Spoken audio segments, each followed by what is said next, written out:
If you continuously train hard and never have an easy week, this is the reason you will not see performance gains.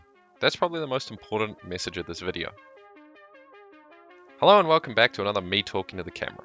I would be training more, but I'm a little hurt right now, but that's besides the point. The secret to jumping higher, consistent improvement, quadrupling the effectiveness of your training is simple. It's deloads. This is the most overlooked aspect in amateur training and coaching. It's literally the secret sauce. So you may have heard the term or know what they are and just kind of overlooked it thinking, if I just keep training, I'll just get even better.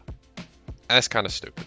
I'll timestamp the section of breaking down methods of deloading and how to implement it into your workout plan so you can just skip to that shit if you don't care. But first I want to discuss why it's so vital. A deload is essentially a week of recovery. You can even do nothing like you're injured.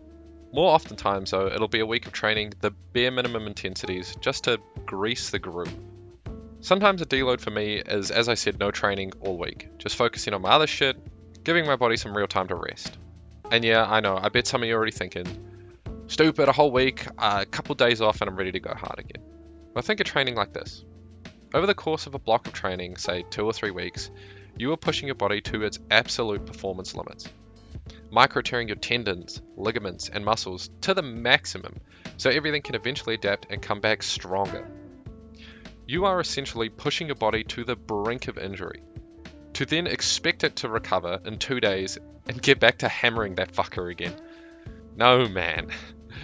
As an example, when you get even a minor injury, like the lowest level of ankle injury, at minimum it needs 1 week rest before you can go back to 90% training.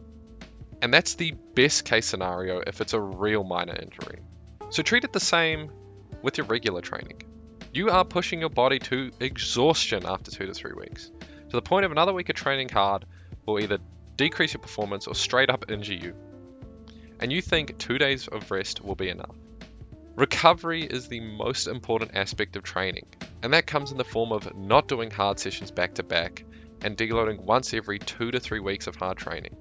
There is literature on the effectiveness of deloads, but my favorite to remember whenever I get hurt is this one.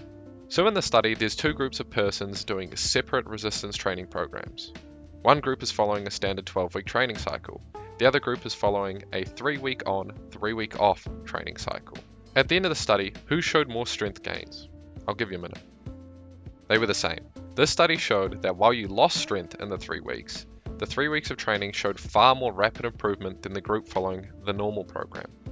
So obviously, 3 weeks on and off isn't the best, and I'm not gonna recommend that. But it goes to show, 3 weeks off if you're hurt, or even just burnt out, won't destroy you, and you can always bring it back. And that a 1 week deload once a month for sure as hell will only be good for you. So, how do you use a deload? There are many methods, but the simplest way I remember it would be hard week, easy week. And the current method I use is 2 weeks of hard training and an extra session of hard training, followed by 5 days of recovery. And during the 5 days, I'll probably do a really easy track session or a 50% gym session.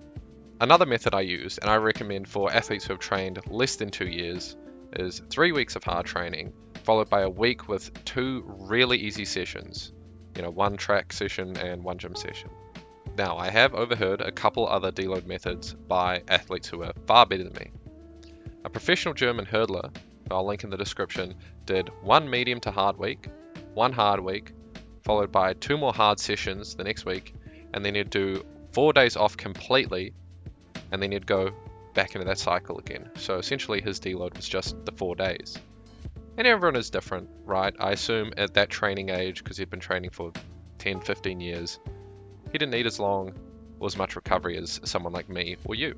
When I talked to Terry Lomax, who coaches Hamish Kerr, the New Zealand's best high jumper, as a PB of 234, and other notable NZ jumpers, he didn't specify further than this, but he said 1 medium week, 1 hard week, 1 easy week. And in all cases, it's just rinse and repeat. That's literally a cycle of training.